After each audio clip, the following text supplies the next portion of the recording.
Every year we see several NFL franchises hand out free agent deals that become almost instantly regrettable. But which free agent mistakes stand out more than the rest?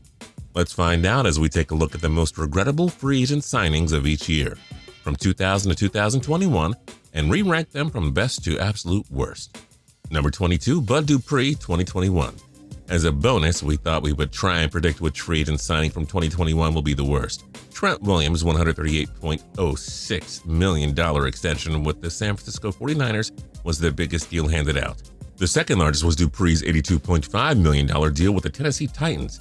The Titans are taking a giant risk here. Dupree suffered a season-ending ACL tear late in the 2020 season. Will he be 100%? And can he duplicate the success he had in Pittsburgh without the help of TJ Watt and others? Those guys commanded most of the attention from the opposing offensive line, allowing Dupree to come in and boost his sack totals. We'll see, but at the moment, we're skeptical. Number 21, Matt Flynn, 2012. Aaron Rodgers' understudy started one game in each of the 2010 and 2011 seasons. He lit it up in both contests. In that 2011 Week 17 game against the Detroit Lions, Flynn went off for 480 yards and 6 touchdowns, both franchise records. That was enough for him to land a 3-year, $19 million contract with the Seattle Seahawks in free agency. However, some rookie by the name of Russell Wilson wound up winning the starting job, and the rest is history. Flynn attempted 7 passes as a Seahawk. He was traded to the Oakland Raiders in the ensuing offseason. Yes, everything worked out fine in Seattle, but there was obviously no need to sign Flynn in the beginning. Number 20, Kyle Van Noy, 2020.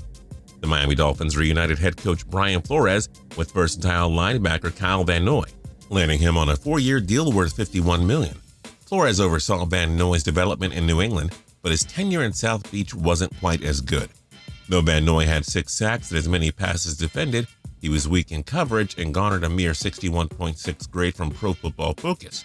The Dolphins released him in the 2020 offseason, and Van Noy wound up returning to the Patriots on a 2-year deal. Number 19, Adalius Thomas, 2007. The former Baltimore Ravens star linebacker, coming off of a career-high 11 sacks, signed a 5-year, $35 million pact with the Patriots in 2007. New England nearly pulled off the perfect season that year, but they fell to the New York Giants in Super Bowl 42. Thomas never played like a star in New England, recording just 14.5 total sacks in his 3 years there. He clashed with Bill Belichick in the 2009 campaign, having been sent home for missing a practice. Thomas questioned the Belichick's motivational strategies, got benched for a game, and was released in the ensuing offseason. 18, Jairus Byrd, 2014. The Saints signed the 3-time Buffalo Bills Pro Bowl safety to a 6-year, $54 million deal in free agency, hoping he'd further elevate the defense. Byrd played 4 games in 2014 before suffering a season-ending lateral meniscus tear. He played 2 more seasons with the Saints, but never really looked like the superstar sensation we saw in Buffalo. The Saints released Byrd after just 3 seasons. Number 17, Mike Glennon, 2017. This one never made sense. Glennon had 1 season of experience as a regular starter. It didn't stop the quarterback needy Chicago Bears from giving him a massive 3-year, $45 million deal in free agency. What did that buy the Bears? 4 starts, 833 yards, 4 touchdowns, and 5 interceptions. Rookie Mitch Trubisky became the main starter, and Glennon was released after just 1 year with the franchise. Number 16, Dante Robinson, 2010. Robinson was never a Pro Bowler during his 6 years with the Houston Texans, but the Atlanta Falcons paid him like he was one anyway. In 2010, Robinson signed a 6-year deal with the Falcons worth $54 million. Too bad they didn't get a receipt with that deal. Robinson made headlines for his dirty hits on Philadelphia Eagles receivers Deshaun Jackson and Jeremy Maclin, and not for his actual play. Robinson never came close to living up to that deal, and Atlanta released him halfway through the contract. Number 15, Dwayne Starks, 2002. The former corner was a key part of Baltimore's Super Bowl 35 championship season. Following a successful 4-year stint there, Starks signed a 5-year, $23 million deal with the Arizona Cardinals. Starks was limited to 10 games in 2002. He unfortunately missed all of the 2003 season after suffering a torn ACL. Starks played 8 games in 2004, and Arizona ultimately decided to cut bait after that. He was traded to the Patriots in the 2005 offseason. Number 14, Jeff Garcia, 2004. The Browns hoped that the 3-time Pro Bowler would fix their issues at quarterback. They signed Garcia to a 4-year deal worth $25 million, but he was never able to repeat the success he had with the 49ers. Garcia lost 7 of his 10 starts with the Browns, completing only 57.1% of his passes for 1,731 yards, 10 touchdowns, and 9 picks. A ligament injury forced him to miss the team's final 3 games. The Browns released Garcia just 1 year after handing him that $25 million payday. Number 13, Fred Smoot, 2005. After 4 productive seasons with Washington, the veteran corner signed a massive 6-year, $34 million deal with the Minnesota Vikings. Smoot's tenure in Minnesota was nothing short of disapproving, however. He clashed with head coach Brad Childress, who had to discipline Smoot by briefly benching him during a game. Smoot was also involved in the Vikings' boat party scandal during the 2005 season. He was far from an impact player in Minnesota. He spent just 2 seasons with the team before getting released. Number 12, Greg Jennings, 2013. The Vikings thought they were pulling off a double whammy when they handed the 2-time Pro Bowler a 5-year, $45 million deal. For starters, they thought they had landed a stud number 1 receiver, and secondly, they figured they were doing themselves a favor by taking him off the Packers roster. But Jennings' production predictably dipped after he stopped playing with Aaron Rodgers. In 2 seasons with Minnie, Jennings totaled 127 catches for 1,546 yards and 10 touchdowns. Not bad, but not worth the kind of money they were paying him either, which is why they released him. Number 11, Javon Walker, 2008. Walker was a standout receiver for both the Packers and Denver Broncos, recording a 1,000-yard campaign with both teams. Following the 2007 season, Walker signed a giant 6-year deal worth $55 million with the Oakland Raiders. They clearly hoped that he would help with the development of the 2007 first-round overall selection, Jamarcus Russell. Walker played 7 games in 2008, having suffered a season-ending ankle injury. He saw just 3 game appearances in 2009, and the Raiders proceeded to release Walker in the ensuing offseason. In his 2 seasons with the Raiders, Walker only had 15 catches for 196 yards and a touchdown. Number 10, Trumaine Johnson, 2018. He was never a superstar, but Johnson was a solid playmaking corner during his 6 seasons with the Rams. With the plethora of cap space to use, the New York Jets were fine overpaying for Johnson, handing him a 5-year deal worth an insane $72.5 million. Injuries limited Johnson to just 17 games over his 2 seasons with the Jets, and when he was on the field, he was liability in coverage. The Jets released Johnson just 2 years after signing him. Number 9, David Boston, 2003.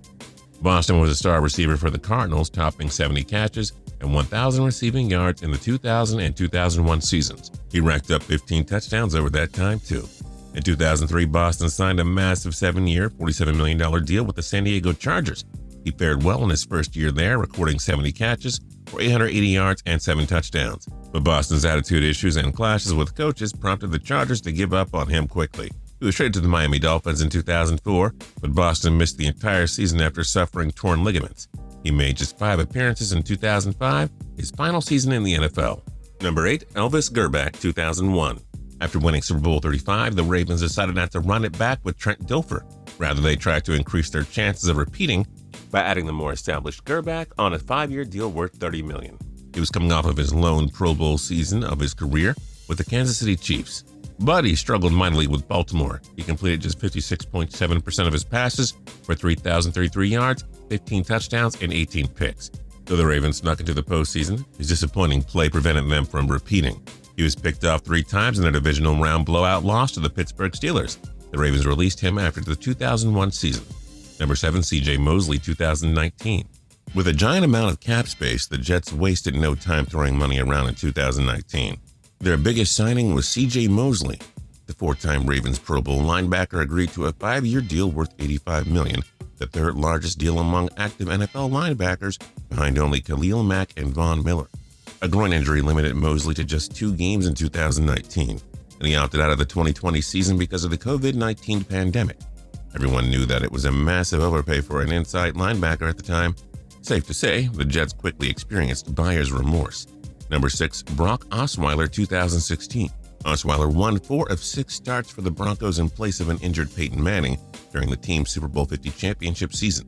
That was enough for Osweiler to land a 4-year, $72 million deal from the Houston Texans. And here's the catch. The Texans never even met with Osweiler. They just gave him the money. Houston's defense bailed out Osweiler time and time again, as they did just enough to win the weak AFC South. But Osweiler struggled big time, completing just 59% of his passes for 2,957 yards and 15 touchdowns against 16 picks. Houston had to give up the 2017 6th and 2018 second-round selections to Cleveland just so they'd take on Osweiler's deal. The Browns only had to give back a 4th-round pick, and they proceeded to release Osweiler. Number 5, Adam Archuleta, 2006. Archuleta was a standout safety for the Rams. His talent landed him a 6-year, $30 million deal from Washington in 2006. But the signing was a mistake from the very beginning. He struggled in Joe Gibbs' defense, and he voiced his frustration with the coaching staff after getting benched. Washington quickly gave up and traded him to Chicago in the offseason. 2007 turned out to be Archuleta's last season in the NFL. Number 4, Chuck Smith, 2000. Smith was a star pass rusher for the Falcons recording 58.5 sacks over his 8 seasons with the team. Coming off of a 10-sack season in 1999, Smith signed a 5-year, $21 million deal with the Carolina Panthers. That was one of the richest ever for a free agent at the time. Unfortunately, knee injuries piled up on Smith, and he was forced to retire after playing just 2 games for Carolina in 2000. It's just a shame that Smith's knee betrayed him before he could really get it going with his new team. Number 3, DeMarco Murray, 2015. Playing behind a star-studded Dallas Cowboy offensive line, Murray had a career year in 2014. He won the rushing title with 1,845 yards while also recording 13 touchdowns. Murray won Offensive Player of the Year honors and guided Dallas to his first NFC East Division title in 5 years.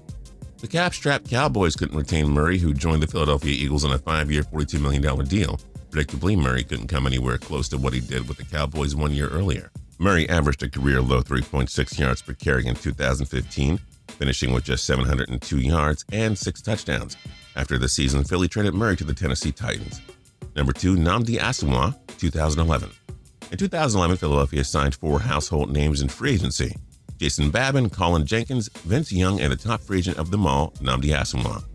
The former Raiders Pro Bowl corner signed a 5-year deal worth $60 million, but Philadelphia didn't even get close to their money's worth on this one. He struggled in the Eagles' defensive schemes and never really looked like a star. Following a brutal 4-12 season in 2012, he was released as the Eagles commenced a reset.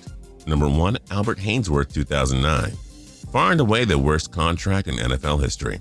The 2-time All-Pro defensive tackle with the Titans signed a 7-year deal with Washington worth $100 million. It was a disaster from start to finish for all parties. Haynesworth consistently feuded with coaches and voiced his unhappiness with the team's defensive system. In 2010, Haynesworth was suspended for conduct detrimental to the club. Haynesworth played just 20 games over 2 seasons with Washington, recording only 6.5 sacks and 53 combined tackles. He was traded to the Patriots in 2011, but even Belichick and company couldn't succeed with this reclamation project. Which do you think was the worst free agent signing in NFL history? Let us know your thoughts in the comment section down below. If you're new here and you haven't subscribed yet, now's a great time to do that by hitting that subscribe button down there. If you liked the video, then hit the like button. We'd really appreciate it. And until next time, tune in to TPS every single day for more cool videos. We'll see you.